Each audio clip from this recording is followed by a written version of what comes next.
Before the release of the Clean Water Act in 1972, municipal and industrial waste would be dumped directly into neighboring rivers and oceans.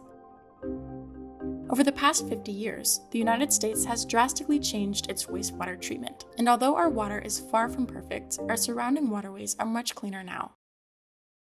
However, scientists have been stumped by a new problem. Nearly half of the nation's drinking water contains potentially harmful, forever chemicals. PFAS.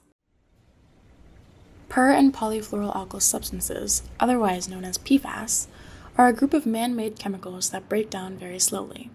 This enables the chemicals to build up in people, animals, and the environment over time, and the effect PFAS have on human health is still being studied. Recent studies show that high PFAS exposure may lead to reproductive effects, developmental delays, increased cancer risk, and an interference with the body's natural hormones.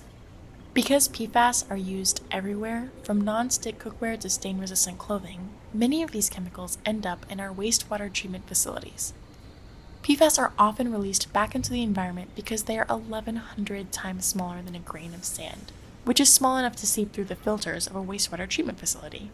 So, how is Monterey's wastewater treatment facility dealing with this issue?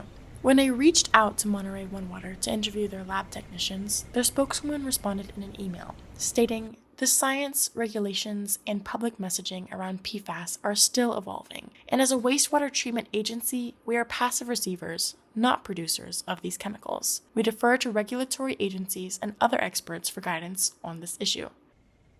Naturally, I decided to investigate Monterey OneWater myself and review their filtration process. It is important to be sure that potentially cancerous chemicals are being filtered from Monterey's wastewater because all of Monterey's tap and agricultural water is recycled.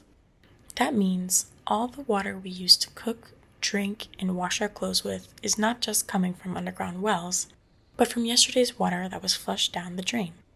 Monterey OneWater goes through the normal wastewater treatment process. Organic matter and water are separated through grit chambers and primary clarifiers before the water is processed in an aeration tank, where microscopic particles are broken down by bacteria. The filtered water goes through another clarifier to separate any other organic matter that may still be lurking, and the water is then disinfected before it returns to the oceans and our faucets. The disinfectant treatment is the most important part of the filtration process, as PFAS easily slurp through even the smallest of filters. The EPA suggests 3 ways to filter PFAS from drinking water: advanced carbon treatment, ion exchange treatment, and high-pressure membranes, such as reverse osmosis, which is the technique that Monterey OneWater uses. Reverse osmosis uses pressure to force water through a very fine filter that traps impurities while letting water pass through. One report by the Centers of Disease Control found PFAS in the blood of 97% of Americans. And while reverse osmosis filters are highly effective, they are not a silver bullet solution for PFAS-free water. Because Monterey OneWater was unable to give an interview, I am left with more questions than answers.